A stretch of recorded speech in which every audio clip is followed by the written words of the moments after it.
আসসালামু আলাইকুম প্রিয় ফুটবল ফ্যান্স। আর দাদার ছিল জমিদারি, বাবার ছিল দালান বাড়ি, আর ছেলেদের হাতে নেই কানাকড়ি।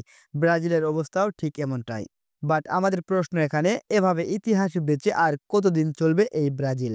মুখে বড় বড় কথা বললেও গত ১৬ বছরে তারা আর্জেন্টিনার ঘরের মাঠে পারেনি হারাতে। গত ৬ বছরে নেই তাদের কোনো জয়। তবুও ৫টি বিশ্বকাপ আর ৯টা কোপা আমেরিকা থাকলেও তাদের নেই লজ্জা। ২ দশক আগে জিতেছিল বিশ্বকাপ। এর মাঝে তারা আবার হজম করেছিল বিগ একটি পরাজয়, যেখানে ছিল ৭টি গোল। তারপরেও ব্রাজিলের কোনো পারফরম্যান্স দেখি না আমরা। গত ৬ বছর আগে ব্রাজিল হারিয়েছিল আর্জেন্টিনাকে। ২০১৯ সালে কোপা আমেরিকার সেমিফাইনালে ২-০ গোলে জয় পেয়েছিল ব্রাজিল। ৬ বছর আগের সেমিফাইনাল ম্যাচের জয়টাই ছিল সর্বশেষের জয়। এরপরে আর কখনো হারাতে পারেনি আর্জেন্টিনাকে। হারানো তো দূরের কথা, আর্জেন্টিনাকে গোলও করতে পারেনি এই ব্রাজিল। যদি আর্জেন্টিনার ঘরের মাঠের হিসাব করা হয়, তাহলে এই পরিসংখ্যান হবে আরও বিপজ্জনক। গত ১৬ বছর আর্জেন্টিনার ঘরের মাঠে আর্জেন্টিনাকে হারাতে পারেনি ৫ বছরের বিশ্ব চ্যাম্পিয়নরা। যদিও ব্রাজিল গত ৬ বছরে কোনো বল জালে জড়াতে পারেনি আগের এই ম্যাচ ছাড়া। তবে আজকের এই ম্যাচে তারা হজম করেছে ৪টি গোল। অথচ দলের ৫ জনই ছিলেন মিডফিল্ডার।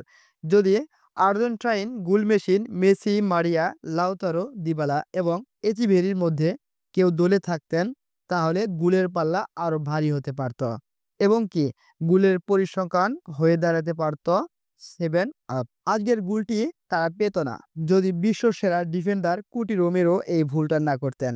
তবে আমরা এমন নামকরা বিশ্বসেরা ডিফেন্ডার থেকে এমনটা আশা করব না। তবে প্রতিপক্ষ প্লেয়ার এক্ষেত্রে অনেক দক্ষতার পরিচয় দিয়েছেন। নিশ্চয় স্বীকার করতে হবে, তার ক্রেডিট রয়েছে। থিয়েগো আলমাদার অ্যাসিস্টে ম্যাচের শুরুতেই লিড এনে নেয় আলভারেজ।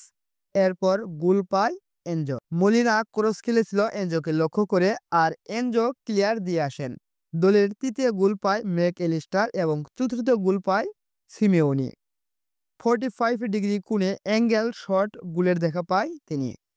এটা সিমোনির জাতীয় দলের অভিষেক ম্যাচ এবং তিনি অভিষেকের ম্যাচে একটা চোখ ধাঁধানো গোল করে তিনি দলের জায়গা করে নিলেন। আসলে লিওনেল স্কালোনি তিনি প্রতিটা ম্যাচেই নতুন নতুন কিছু করে দেখান। যেমন স্কলোনি ডরিবল জুনিয়রের প্ল্যান কিছুটা বুঝতে পারেন, আর সেই প্ল্যান বুঝতে পারার কারণে তিনি দলের প্যাটার্ন কিছুটা চেঞ্জ করান। ফলে তিনি একটা গ্রেড জয় নিয়ে ফিরেন। অবশেষে বেঞ্চে বসে থাকা প্লেয়ারগুলো